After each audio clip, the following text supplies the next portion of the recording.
Alright, ngayon po ay Sunday at Happy Sunday. Wow! Sobrang init ngayon, no, sa Pilipinas. Hindi lang ang panahon ang mainit, kundi ang mga kababayan din natin, ano, dahil sa mga maiinit na pangyayari diyan sa Kongreso. Bago pa pala ang lahat ay shout out muna dyan kay Miss Maricel Dupit. Dupit nga ba? Tama nga ba yun? Ayan, maraming salamat Miss Maricel Dupit. Thank you very much sa iyong panunood at suporta, no, sa aking channel. Naway makapagsuporta din tayo. Kamakailan lang ay lalo itong uminit nung ma-detain yung USEC ni Vice President Sara Duterte, si Lopez, si Attorney Lopez, no, na kinontempt siya ng Congress dun sa hearing.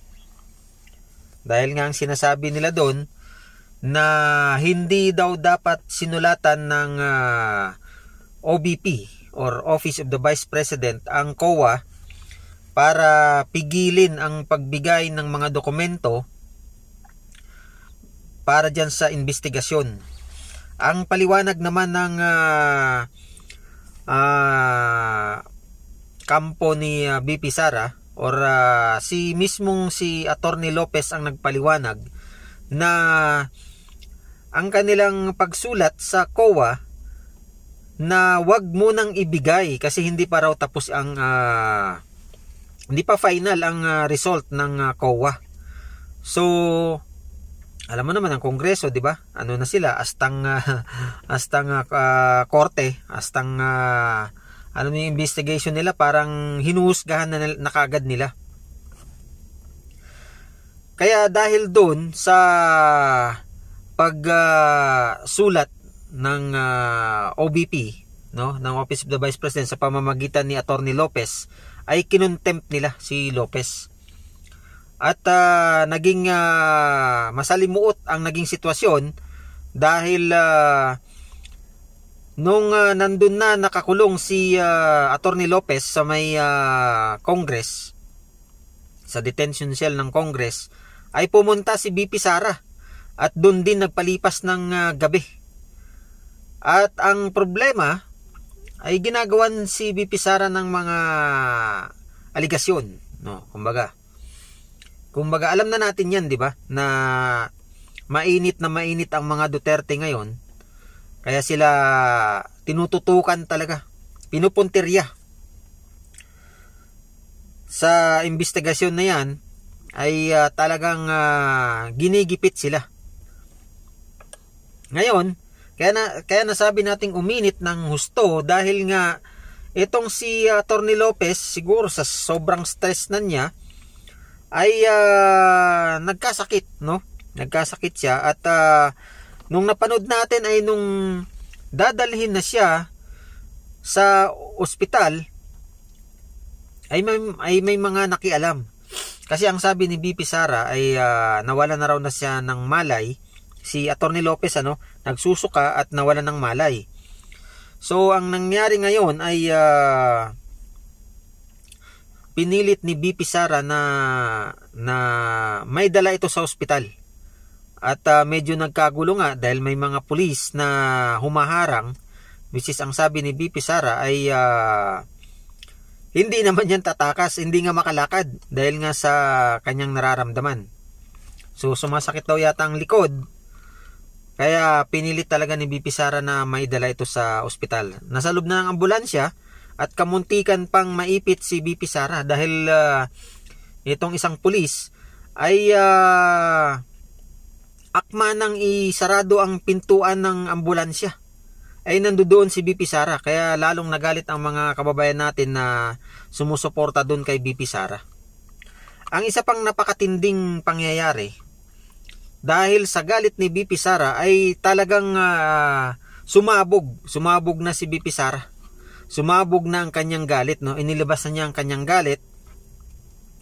At kung inyong mapapanood, hindi ko lang mai-share dito at matindi talaga ang mga salitang binitawan, no? Kung pwede nyong masilip na lang dyan sa YouTube at kumalat na, trending na ang kanyang mga sinabi kay Presidente, sa kay First Lady at saka kay House Speaker, no? Matindi nako po.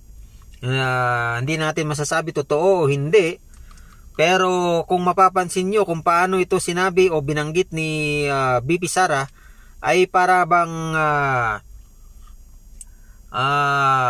alam na alam talaga niya ang nangyari. At matindi pa doon ay sinabi niya mismo na itong First Lady, First Lady daw ang may problema. So, grabe talaga. Nakakalungkot isipin na nagkakagulo dyan sa Pilipinas. Alam nyo kasi ang naging problema dyan, wala kasing masasabi ba natin walang sumisita or kinukonsinti. Ang sabi nga ni Katunying, no? Si Katunying, nagsalita na si Katunying. Sabi niya, lantaran ang korupsyon. Lantaran ang korupsyon diyan sa Senado at saka sa Kongreso. Dahil nga ang sabi pa nga niya ay may mga nangungumisyon. Totoo 'yun. Kasi doon pa lang sa housing project nga na sinasabi nun ay si Senator Risa Hontiveros ang nagpupumilit na maituloy. At yan ay hinarang ni Senator Cynthia Villar. Dahil nga kaduda-duda. At pati pa doon sa PhilHealth, nako po, bilyon-bilyon ang mga perang alam niyo yung contribution ng mga kababayan natin, no? Na ginagamit kung saan-saan. Yan ang naging issue dyan ngayon sa Pilipinas. So, hindi naman natin masasabi no, kung kailan ba naging mabuti o nawala ang korupsyon. Korupsyon siguro nandyan lagi yan. Pero kumbaga, may mga panahon din na medyo hindi halata. Kahit pa paano man lang sana ay nagsishare sila sa mga kababayan natin. Hindi yung sinusolo, ano? Halatang halata rin naman talaga At ayon nga dun sa mga binitawang salita ni Vice President Sara Duterte na ang ilang mga kongresista na pagkatapos ng hearing ay humingi ng pasensya sa kanya. Nako po, ewan ko lang. Ano ibig sabihin nung pasensya na po kayo? Kailangan ng pera, sabi ganun. So, hindi natin hindi natin matutumbok yan dahil wala naman tayong kaalaman diyan sa mga pinaggagawa nila. At ang isa pa pala na pinag-uusapan ngayon ng mga kababayan natin, lalong-lalo na sa mga tumutuligsa sa mga Duterte, yung pagbitaw ni Vice President Sara Duterte na assassinate ano yun, asin si Pangulo at yung kanyang First Lady at saka si House Speaker. Ang payo naman ni Attorney Panelo dyan, dahil ang sabi nga nila ay delikado daw si BP Sara dun dahil makakasuhan daw siya ng grave threat, no? Ang paliwanag ni Attorney Panelo na pakinggan daw maigi ang mga sinabi ni BP Sara. Dahil napakinggan natin at napanood natin ang pagsabog ng galit ni BP Sara.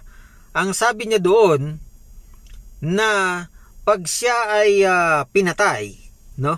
Pag siya ay tinodas, alam na niya kung sino ang nagpatodas sa kanya. Kaya ang sabi niya, meron na raw siyang na-hire na tutodas din sa mga nagpatodas sa kanya. Ayun, parang nagbabala siya, no? Kaya ang sabi ni Attorney Panelo sa mga abogado na mag-aasikaso ng pag-file ng case laban kay Vice President Sara Duterte ay pag-aralan mabuti, dahil hindi daw yun masasabing active threat, no? Hindi daw masasabing active threat yun, dahil nga ang sabi ni BP Sara, pagka may nangyari sa kanya, saka palang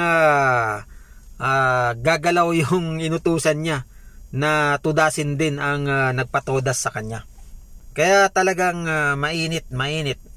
Sabi nga, mainit na ang panahon, mainit pa ang sitwasyon ng politika sa Pilipinas.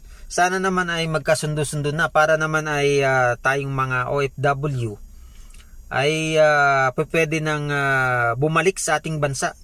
At dyan na lang sana, no? Kaya isasama natin sa ating panalangin na maging maayos na ang Pilipinas. Ayan lamang po, isinishare natin ang mga napanood natin at mga latest na mga balita para dun sa mga hindi pa po nakakapanood. Maraming salamat po muli sa inyong panonood sa aking malit na channel. Pagpalain nawang bawat isa. God bless everyone.